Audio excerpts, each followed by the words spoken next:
ಬಿಜೆಪಿಯವರು ಹೇಳ್ತಾರಲ್ಲ, ಗ್ಯಾರಂಟಿ ಯೋಜನೆಗಳಲ್ಲಿ ಭ್ರಷ್ಟಾಚಾರ ನಡೀತದೆ ಅಂತ ಹೇಳಿ. ಭ್ರಷ್ಟಾಚಾರ ಹೆಂಗೆ ನಡೀಲಿಕ್ಕೆ ಸಾಧ್ಯ?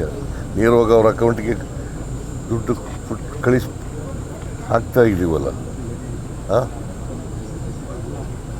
ಆಮೇಲೆ ಅವರು ಇನ್ನೊಂದು ಆರೋಪ ಮಾಡ್ತಾರೆ, ಏನಪ್ಪ ಅಂತಂದರೆ ಗ್ಯಾರಂಟಿ ಯೋಜನೆಗಳನ್ನು ಜಾರಿ ಕೊಟ್ಟದ್ರಿಂದ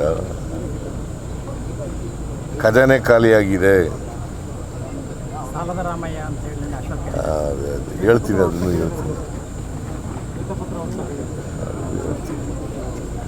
ಅದನ್ನು ಹೇಳ್ತೀನಿ ಈಗ.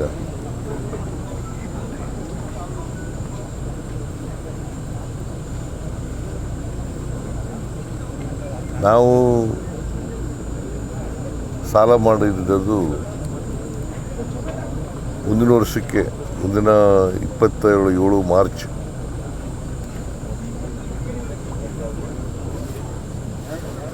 $8,24,000 ಕೋಟಿ ಆಗುತ್ತೆ. ಈ ವರ್ಷ ಸಾಲ ಮಾಡೋದು 1,32,000 ಕೋಟಿ. ಅವರು 2023 ಮಾರ್ಚ್ಗೆ ಬಿಜೆಪಿಯವರು 5,30,000 ಕೋಟಿಗೂ ಹೆಚ್ಚು ಸಾಲ ಮಾಡಿದರು. ಅವರು ಅಧಿಕಾರಕ್ಕೆ ಬಿಟ್ಟಾಗ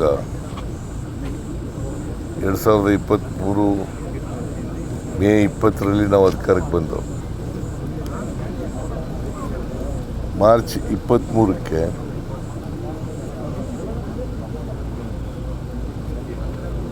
ಮಾರ್ಚ್ 23, 2023 ನಾವು ಮೇ 20ರಲ್ಲಿ ಬಂದದ್ದು ಅಧಿಕಾರ. ಮಾರ್ಚ್ ಕೊನೆಯಲ್ಲಿ ಅವ್ರು ಮಾಡಿದ್ದು ಸಾಲ ಎಷ್ಟು? 5,30,000 ಕೋಟಿ. ನಾವೆಷ್ಟು ಮಾಡಿದ್ದೀವಿ 4 ವರ್ಷದಲ್ಲಿ? 2,56,000 ಕೋಟಿ. ಸಾಲ ಅವ್ರು ಜಾಸ್ತಿ ಮಾಡಿದ್ರು, ನಾವು ಮಾಡಿದ್ದು. ಇದು ಒಂದು ಕರ್ನಾಟಕದ್ದು ಕತೆ. ನರೇಂದ್ರ ಮೋದಿಯವರು 12 ವರ್ಷ ಆಯಿತು ಪ್ರಧಾನಮಂತ್ರಿಗಳಾಗಿ. 12 ವರ್ಷ ಆಯಿತು. ಅವರು ಅಧಿಕಾರಕ್ಕೆ ಬಂದಾಗ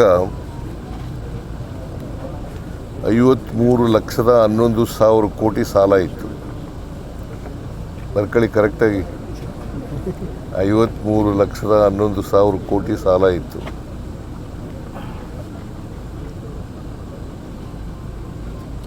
ಈಗ ಎಷ್ಟು ಸಾಲ ಇದೆ ಗೊತ್ತಾ ನಿಮಗೆ? 218 ಲಕ್ಷ ಕೋಟಿ. ಅಂದರೆ ಸ್ವಾತಂತ್ರ್ಯ ಬಂತವಿಂದ ಅಕ್ಯುಮುಲೇಟ್ ಆಗಿದ್ದಂಥ ಸಾಲ 53,11,000 ಕೋಟಿ. ಇವರು 12 ವರ್ಷದಲ್ಲಿ 218 ಟೋಟಲ್ ಸಾಲ ಇರ್ತಕ್ಕಂಥದ್ದು ದೇಶದ ಮೇಲೆ 218 ಲಕ್ಷ. ಇವರು ನರೇಂದ್ರ ಮೋದಿಯವರು ಎಷ್ಟು ಮಾಡಿದ್ದಾರೆ ಅಂತಂದರೆ 165 ಲಕ್ಷ ಕೋಟಿ. ಎಷ್ಟಾಯಿತು ಸಾಲ? ಯಾರು ಮಾಡಿರೋರು ಜಾಸ್ತಿ? ಏನಂತ ಕರೆಯೋದು ನರೇಂದ್ರ ಮೋದಿಯವರಿಗೆ? ಏನಂತ ಕರಿಬೇಕ್ರಿ? ನೀವೇ ಹೇಳಿಯಪ್ಪ. ಇದು ನಿರ್ಮಲಾ ಸೀತಾರಾಮನ್ ಕೊಟ್ಟಿರ್ತಕ್ಕಂಥ ಬಜೆಟ್ನಲ್ಲಿ ಈ ಸಾರಿ ಹೇಳಿರ್ತಕ್ಕಂಥದ್ದನ್ನೇ ನಾನು ಹೇಳ್ತಾ ಇರೋದು. ಏನಂತ ಕರಿಬೇಕ್ರಿ? ಅದು ಒಂದಾಯ್ತಾ?